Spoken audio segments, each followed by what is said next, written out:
Hi, welcome to a brand new video of the Target Individual Program, Target Individual Experience. So this woman right here is walking into my building. You know, she looks up at the window and then looks down at the ground, all right? And then looks me dead in my face. And I'm like, yo, these people. So this is what's been happening all morning also. Cars speeding by, you can hear them revving their engines very loud. As a matter of fact, prior to me pressing the record button, that's exactly what was happening. Really, really loud as they drove by. Again, they started again with the helicopters this morning. Right? So this is what they've been doing. All right, and then trying to send me some message again about accepting this and not saying nothing. And I'm not going to do that. You're not going to coerce me into accepting anything. All right? Whether it be psychological coercion or whatever else, it's not going to happen. So, last night I got a text from Pam yesterday. Actually, yesterday I'll tell you guys about my son. How his teacher took his cell phone away from him and gave it. He said that she's going to bring it to the dean's office. Okay. When school was over, he went to the dean's office and the dean wasn't there. Now I got to go to the school today and speak to them about this incident, right? Because he took the bus home, not home, but to the Boys and Girls Club, and he ended up missing his stop. And because he fell asleep. Now, had he had his phone, his cell phone, he could have called me and said, "Hey, Daddy, this is what happened, such and such." But the fact that he had no cell phone to call me or his mom, right? I mean, fortunately, he went very far on the bus. He fell asleep because this bus, it doesn't travel on the same street going in either direction, only at a certain point. So, he had to get off really far to where, fortunately, the bus going in the opposite direction was across the street, as opposed to him walking to a block over. And then again, he might not even know which direction to walk in if that was the case.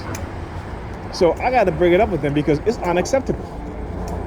And for educators to think that this is acceptable, it's ridiculous. And I'm gonna record the conversations.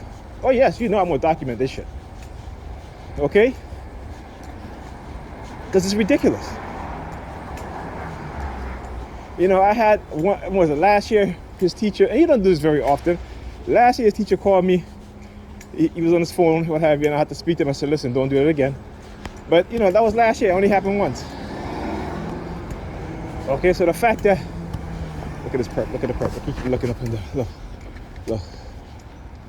Watch. Look at him.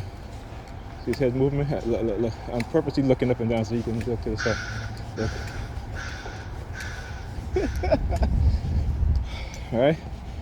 Yeah, I hope you guys saw that, right? I should have looked at the camera, but I purposely kept looking up in the sky so he can turn his head and look. Just to show you guys, they know what they're doing. Okay. So anyway, that's what I was saying. So so now I gotta go and speak to him about it. Then I get a text from Pam last night saying, "I don't understand the reason why you're so distant. What have you?" I'm just like, huh? She don't understand it. I'm like, I had to take a snapshot of the text that she sent me. Look at them. So look, same thing. Right? So I had to take a snapshot to send it to someone, and they're like, "You should send it back to her. Take a snapshot and send it back. A screenshot and send it back to her." So I did. Right? So she texted me back. She's like, "In regards to what?" In regards to how all of a sudden she just ghosted.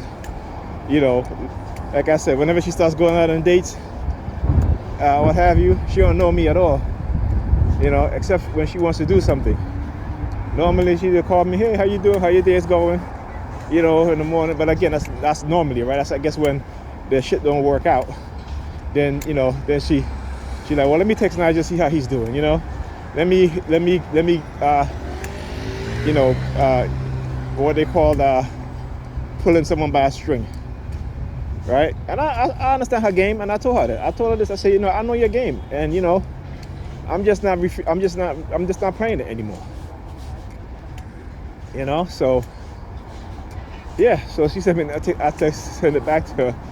She was like, in regards to what? She was just like, well, first of all, I just need you to pick up the kids and this and that. I'm like, no, you don't.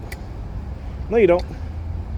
Because she sent me a text yesterday asking if I could watch the kids while she goes to some baby shower.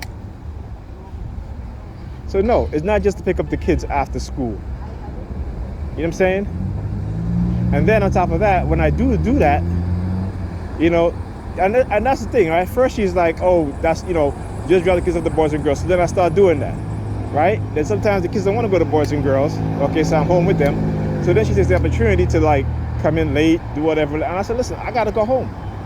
So you see, it's not just about that. Then when because the kids are not doing well in terms of with their homework and stuff like that, because she won't help them with their homework. So then it's like, I don't think the kids should go boys and girls because, they're having a problem with their homework. So now it's back to just drop them off to the boys and girls. You see, it's always on her terms. It is always on her terms. Everything, it is always on her terms.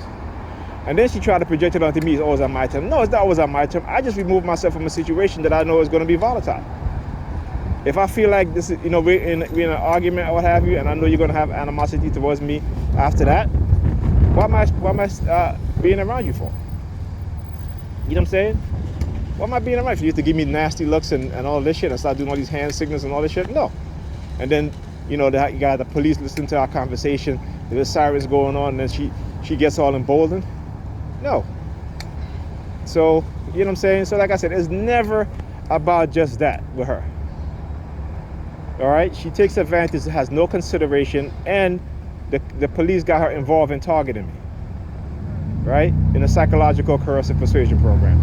I know what I'm talking about, and they're not fooling me, and she knows that. She knows that shit. Okay? Yeah. Yeah, y'all can look at me as much as y'all want. And I can say, fuck y'all. Y'all can look and be mad as much as y'all want. Y'all can suck my fucking... anyway, I ain't gonna say that, but anyway. And I have a right to be angry, and I'll be angry.